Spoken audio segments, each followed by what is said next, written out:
thunder of jets in an open sky, a streak of gray, and a cheerful...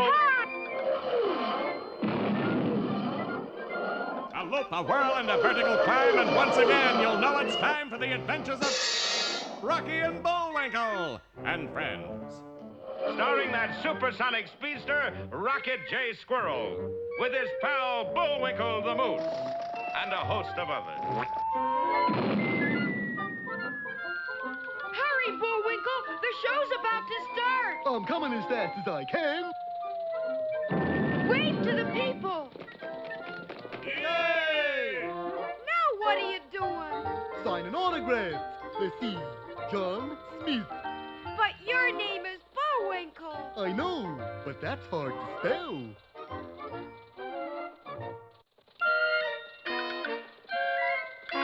We're gonna have a lot of fun. Come on and join us. Sure, there's always room for one more.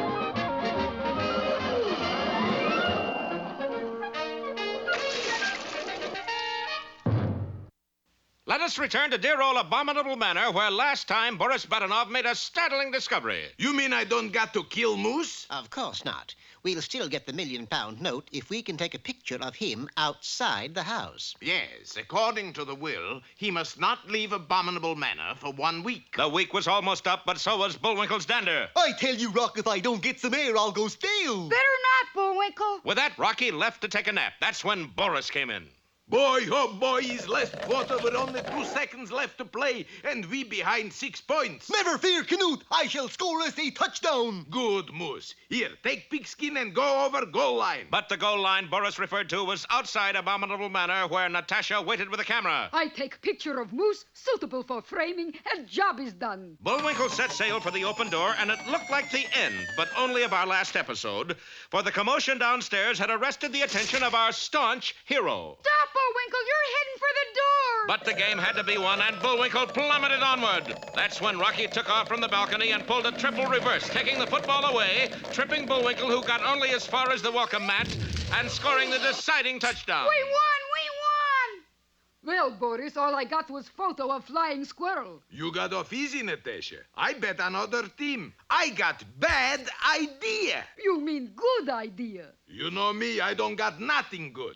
Here is last-ditch plan. That night, on the roof of Abominable Manor, Boris and Natasha burned the midnight oil. And when daylight finally dawned... Well, how do you like it? It's beautiful. What is it? It's rocket ship. Moose will follow Squirrel anywhere, right? It's plausible. So, we get Squirrel inside Rocket, Moose follows, we send Rocket to Moon, no more Squirrel, no more Moose, no more failure. Boris, you are Dracula of cartoon industry. The day passed by, as days often will do, and that evening over dinner... You know what day this is, Bullwinkle? Guy Fawkes Day? No, it's your last day inside Abominable Manor. He ain't kidding. When the clock strikes midnight, the lawyer will arrive with your £1,000,000 note. You'll be rich. Not if Boris can help it. Here is dessert, gentlemen. Nice hot soup. A butler? Where did you come from? And what's with soup for dessert? I usually get salad. Fair enough. You get salad, Squirrel gets soup. But that's no ordinary soup. It contains knockout drops. Say, this is pretty good. How's your salad? Well, the ptomaine lettuce is a trifle wilted. I said, how about that? He's asleep. With the butler showing the way, Bullwinkle carried Rocky to the threshold of the rocket ship. That's a very odd bedroom there. His latest thing. Go ahead, take Squirrel inside. And once inside, Boris quickly slammed the door. The fools fell for it. Quick, Boris. Pull lever and blast Rocket off. It's almost midnight. Yes, the clock was just beginning to strike, and there, coming up the walk, was the crankcase lawyer. Pull lever, darling. What you waiting for? I got strange feeling something is going to happen. Something did. The rocket door suddenly opened. Sleep tight, Rock. Hey, where do you think you're going? Well, I haven't finished my salad. Now what? Now this. Will the rocket blast off? Don't miss the scheme misfires, or you can plan it better than that.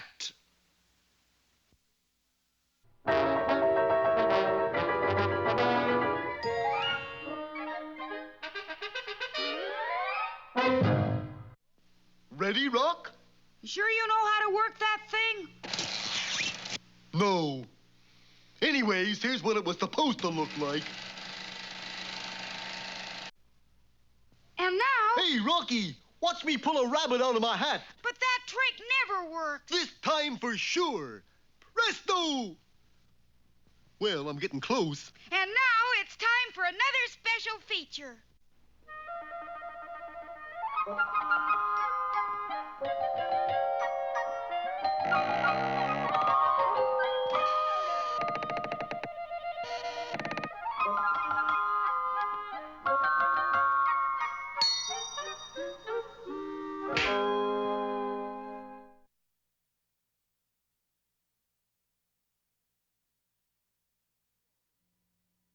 You all remember the story of Beauty and the Beast, how a beautiful girl fell in love with a beast and by her love changed him into a handsome prince. You may even remember that they got married and they lived happily ever after, for a while anyway. But what you may not remember is that they had a little boy named, Fletcher. Prince Fletcher. Oh, yes, of course, yes, Prince Fletcher. Prince Fletcher grew into a handsome man, but he wasn't happy just being handsome. I want to be famous, like Daddy. Alas, being the son of a great man, don't tell me, Fletcher, of course, Fletcher could never get any respect for himself. He tried being a soldier. Once more into the breach, dear friend.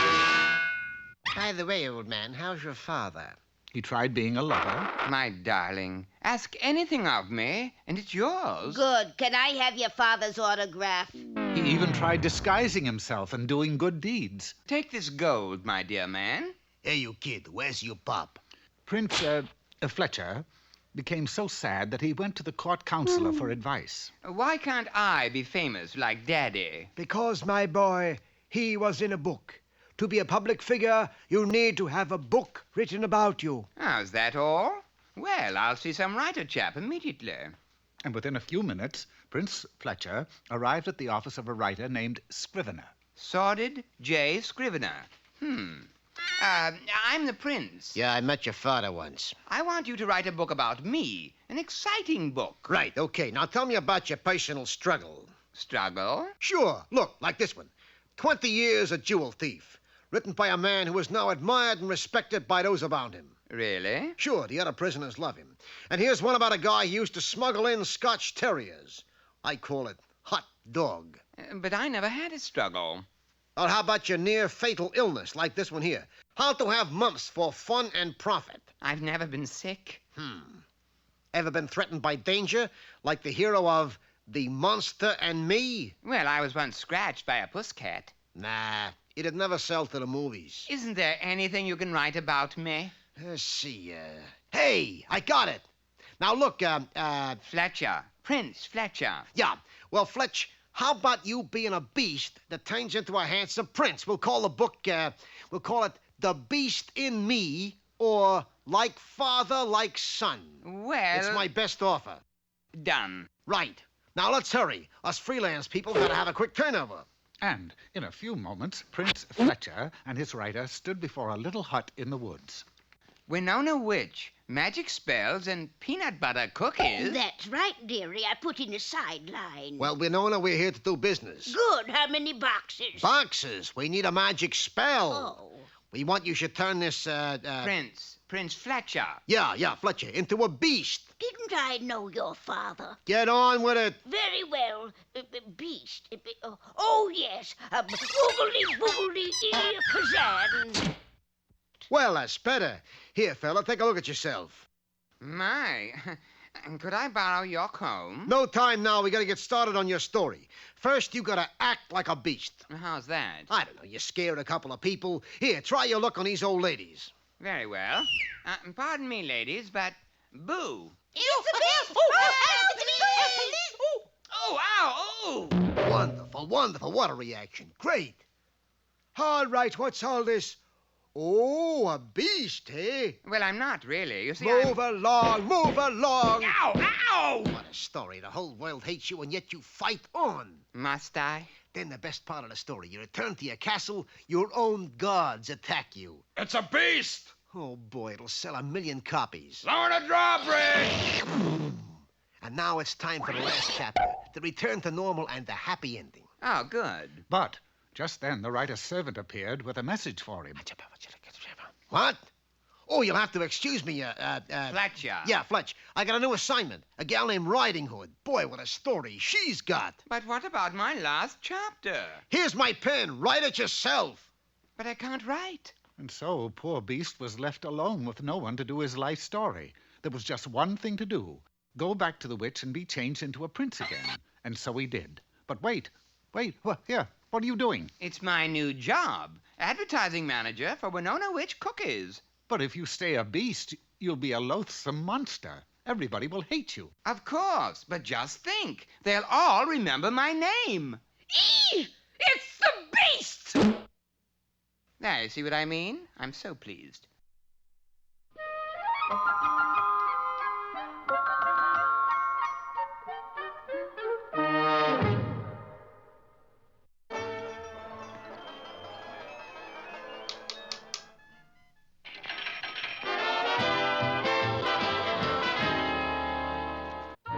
Hi there, sports fans. Time to... wrong script. Hello, poetry lovers. Time for another bout with the bards. Today featuring that famous recipe in rhyme, pat a cake. Pat a cake, baker's man. Bake Hold me... it, Bullwinkle. What's up? That's a chocolate cream cake you got. So? You know what happens when you pat a chocolate cream cake? No. What happens? That happens. Gets sort of flat, don't it? Now what? Well, the recipe says I roll it and pat it and mark it with a B and put it in the oven for Baby and me. You're gonna give that to a baby? What's a pat of cake taste like, Brock? Sort of like chocolate cream pizza. Yeah. Well. Hi there, sports fans. Time to... And now it's time... Time for that jolly juggler, Bullwinkle. Oh, dear. 3 at once. 1, 2...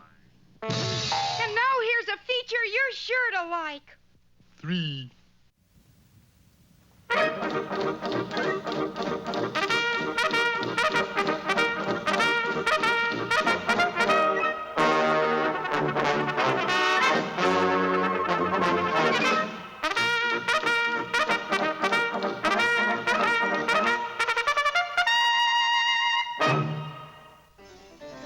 Crime Wave, a hairstyle worn by Canadian criminals in the early 1900s. And here is where that hairstyle was first introduced, behind the stark gray walls of Elevenworth prison. Well, Warden, we found another one. You're kidding. Take a look out that window. There in the center of the main yard sat a submarine. That makes the 4th this month. You gotta put a stop to it, Warden. You gotta catch the cons who are... Why?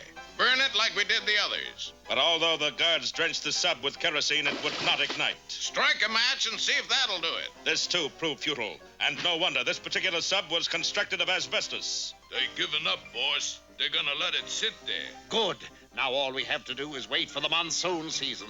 The yard will fill up with water. We'll climb inside the sub and float out over the wall. The man who just said that is Snidely Whiplash. They claim the only man to ever escape this foul edifice broke out in a rash. Well, Whiplash will show them. Quick, Rollo, to the workbench. We must construct a torpedo. The warden knew that something was up when the submarine did not go away, so he promptly put in a collect call to the nearest mounted police post. And I'm sure Inspector Fenwick would like to hear all about it. He's taking a bath right now, but you hold on and I'll... Phone call for you, Inspector. Oh, drat. Just as I was about to sink the Lusitania. Give it to me, Do-Right. The Mountie who almost electrocuted his commanding officer is our dauntless hero, Dudley Do-Right. Your bathwater must be tepid, sir. You turned blue for a second.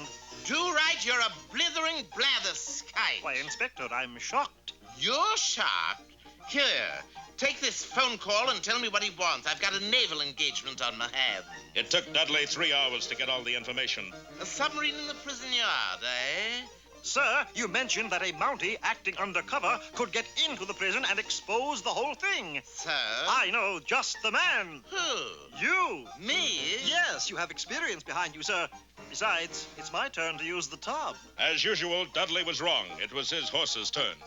So our hero left for Elevenworth, and in less time than it takes to tell, was in conference with the warden. Well, I must admit, Constable, your plan is brilliant. Of course it is. I shall pretend I am a criminal and share his cell. What about your uniform? Won't he suspect? Suspect what? You're right. Good hunting, Do-Right. Oh, I'm not going hunting, Warden. I'm just going into... Good luck, Do-Right. Under escort, Dudley went to cell 506 and took his place next to Whiplash and Rollo. Good afternoon, fellow cons. Egad, unless my beady eyes have gone back on me, that is a creature named Do-Right. But I must make sure. What did they send you up for, stranger? Pickpocketing, sir. You might say I'm up for grabs. That's Do-Right, and we must get rid of him. Hand me the torpedo. But before Whiplash could strike, the skies blackened and a torrential downpour cascaded into the prison. It's the monsoon, Chief. We can lay him out of here. Using Dudley as a battering ram, Whiplash smashed through the wall. In the immortal words of Frank McHugh, anchors away! You take the torpedo, Rollo, whilst I exterminate Lorna Doone here. You can't exterminate me, Whiplash, but I have gone stir-crazy. It was true, most men felt the effects of prison life after years of servitude, but Dudley was not most men. I am Lorna Doone. Whiplash, Rollo, the torpedo, and Dudley waded through the knee-deep waters and got aboard the sub. You in the sub, come ashore or we'll open fire. They seen us, boss. Curses, another minute and we'd be over the wall. Lorna. Yes, Skipper? Fire a torpedo through the main gate. Dudley was not himself. Dudley was never himself, or else he would never have done what he did. He's putting the torpedo in backwards. No one's that dumb. The torpedo was fired into the submarine. That's when the highest-ranking officer in the Canadian Navy stepped into the yard. It's Admiral Dewey Dare. What's going on in here? We've just put down a prison break. Prison break? This is a submarine base, and you've just destroyed our biggest sub. I thought this was Elevenworth prison. Elevenworth was condemned 30 years ago. The warden got 20 years for subversive activities. He, Whiplash, Rollo, and Dudley all shared the same cell. But they weren't alone. What are you doing here, Inspector? I got 10 years for sinking the Lusitania. What about my horse? He's on probation.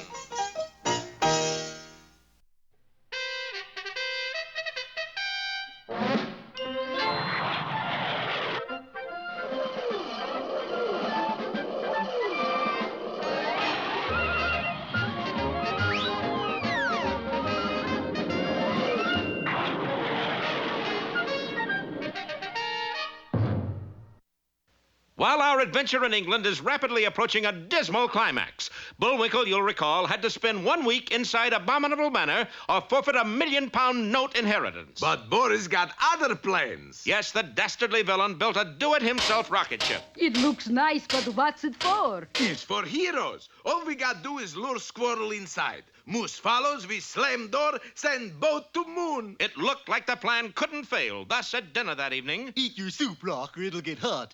Unfortunately, that soup contained an overdose of knockout drops. 2 sips later... Poor Rock. He's all Tommy Tuckered out. Following Boris's untimely suggestion, Bullwinkle carried Rocky upstairs into what he thought was a bedroom, but what was in reality the rocket ship. Listen, strike is clocking 12. Lawyer is due here any episode. And soon as I pull lever, Moose and Squirrel are on their way to moon. Pleasant dreams, Rock.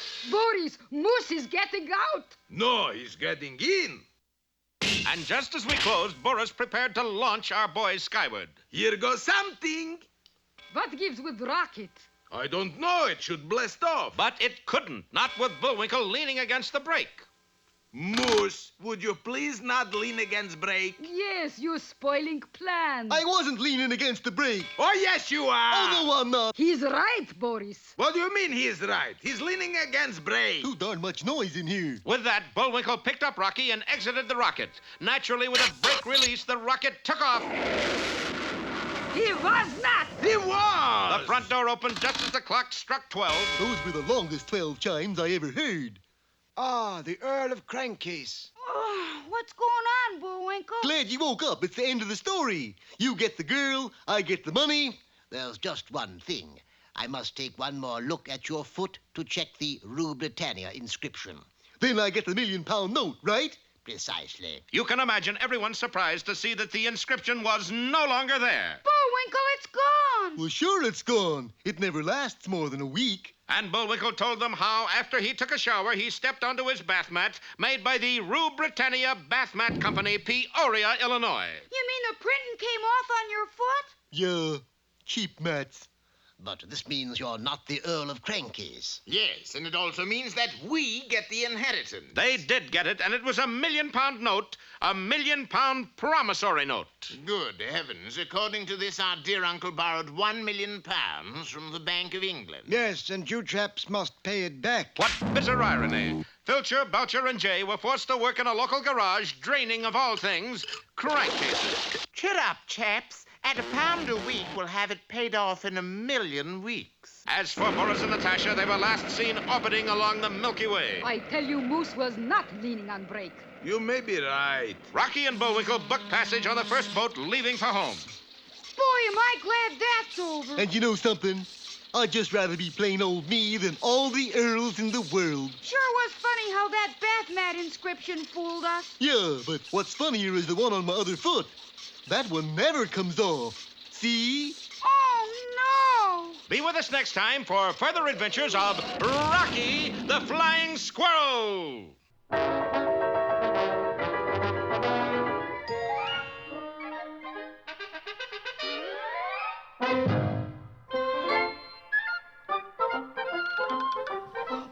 it looks as if our time is just about run out. Just enough left to tell him who the sponsor was. You got the credits, Bullwinkle? All on this itty-bitty card. Oop!